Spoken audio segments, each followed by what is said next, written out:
Hello everyone, welcome back to my channel. Today we are going to start chapter number 3, Accounting Principles of Class 11. What do you mean by accounting principles? Accounting principles are rules in the guidelines that business must follow when reporting financial transaction.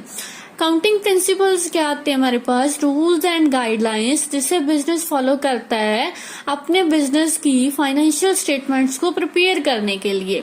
किस basis पे हम financial statements को prepare करते हैं? That are called accounting principles. There are two types of accounting principles: accounting concepts and accounting conventions. There are 11 accounting concepts. First, see going concern concept, consistency concept, accrual concept. These are the fundamental accounting concepts. Now we are going to discuss one by one these concepts. Going concern concept. Going concern assumes that business firm would continue to carry out its operations indefinitely and would not come to an end in near future. Going concern में हम ये assume करते हैं जो हमारा business है वो continuously run करेगा, लॉन्ग पीरियड के लिए रन करेगा. Okay, for example cloth dealer है, उसने बिजनेस स्टार्ट किया, ये सोचकर तो नहीं किया होगा कि आफ्टर 2 और 3 मंथ्स उसे हम बंद कर देंगे. यही सोच के किया होगा ना, we for a long period हमारा बिजनेस रन करेगा. तो इट मीन्स क्या हो गया, जो भी बिजनेस हम स्टार्ट करते हैं that is for not a limited period, for a long period. Limited period के लिए नहीं होगा, किसके लिए होगा? लॉन्ग पीरियड के लिए होगा. Next, consistency concept. This consistency concept states that the policies and practices followed by an enterprise should be uniform and consistent over the period of time so that results are comparable. Consistency means similar, uniform. इसमें क्या बताते हैं भी जो भी policies और practices हम follow करते हैं वो क्या होनी चाहिए? यूनिफॉर्म होनी चाहिए, सिमिलर होनी चाहिए, कंसिस्टेंस होनी चाहिए. तो इससे क्या होगा कि हम इजिली कंपैरिजन कर सकेंगे. For example x limited company भी वही पॉलिसीज फॉलो कर रही है, वाई भी और जेड भी, तो हमें इजी होगा ना अभी कंपैरिजन करना. तो ये क्या है? Consistency concept. Accrual concept. This concept states that revenue and expenses are recorded in the period which they occur rather than with money received or paid. Accrual means जब ट्रांजेक्शन अक्कर होती है तभी हम उसे अकाउंट में record करेंगे, ये नहीं देखेंगे कि मनी रिसीव हुई है या नहीं. ओके, फॉर एग्जाम्पल हमारे पास करंट ईयर का रेंट पे करना है हमने 12,000, तो हम 12,000 को ही रिकॉर्ड करेंगे. कोई बात नहीं हम रेंट 10,000 इस ईयर पे करें या नेक्स्ट ईयर में 2,000 पे करें. तो it means that concept is based on accrual basis. Accounting period concept. Accounting period is the interval at time at end of which income statement and balance sheet are prepared to know the results and resources of a business. Counting period एक interval होता है जिसमें हम क्या करते हैं, financial performance और financial position के लिए क्या करते हैं, स्टेटमेंट्स बनाते हैं, इनकम स्टेटमेंट बनाते हैं. इनकम स्टेटमेंट में क्या है? Trading and profit and loss account. Balance sheet prepare करते हैं for which purpose? Financial position को चेकआउट करने के लिए.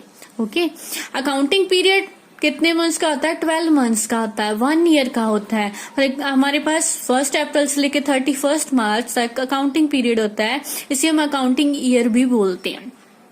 Historical concept. The concept states that all assets are recorded in the books of accounting of their cost price, which includes cost of acquisition, installation and making asset ready for use. Historical concept में हम ये देखेंगे जो हमारे पास asset है उसका cost price, उसकी installation cost, acquisition expense सभी को हम रिकॉर्ड करेंगे. हिस्टोरिकल मीन्स जो हमारे पास फर्स्टली उसकी वैल्यू है हम उसे ही डिस्क्लोज करेंगे.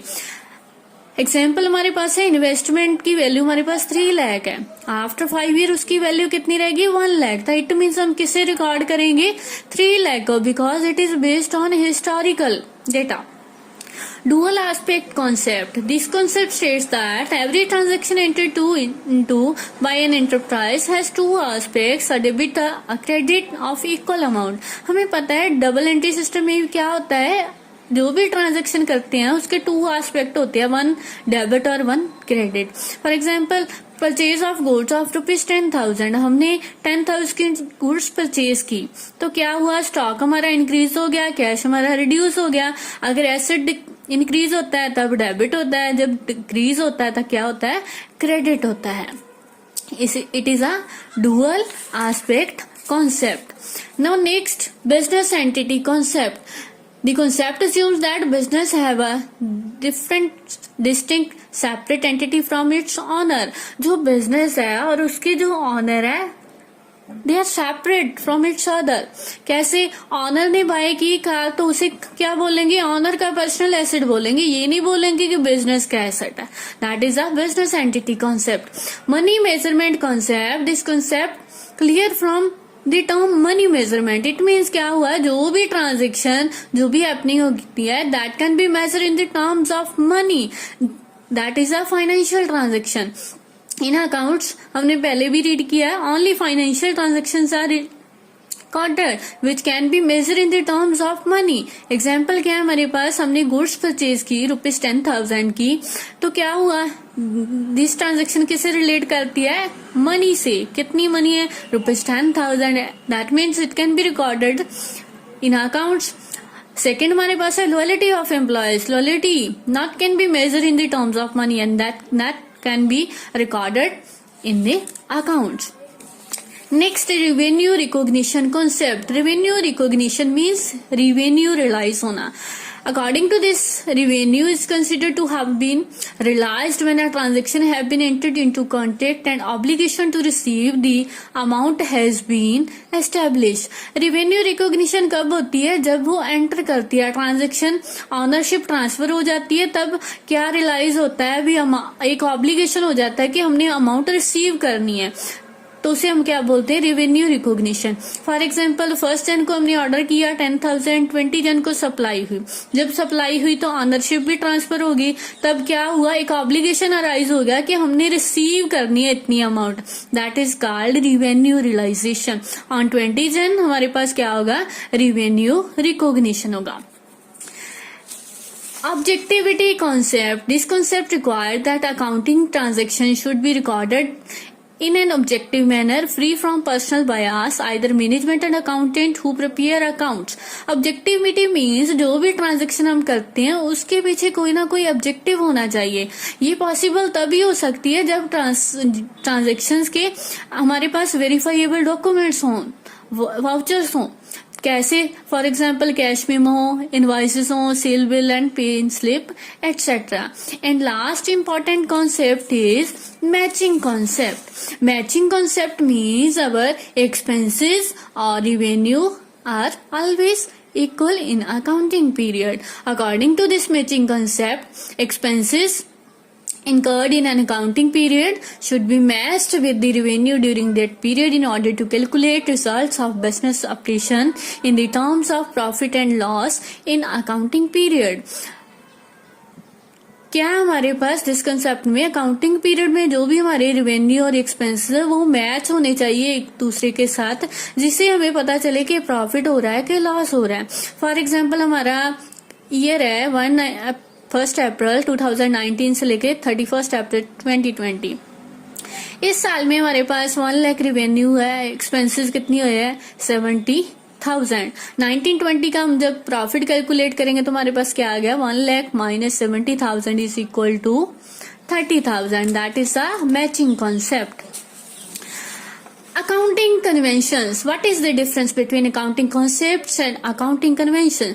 The main difference between the accounting concepts and convention is that accounting concepts are officially recorded. Accounting concepts क्या officially record करते हैं, but accounting conventions are not officially recorded. Okay. There are 3 types of convention. Convention of full disclosure, convention of materiality, convention of conservatism or prudence.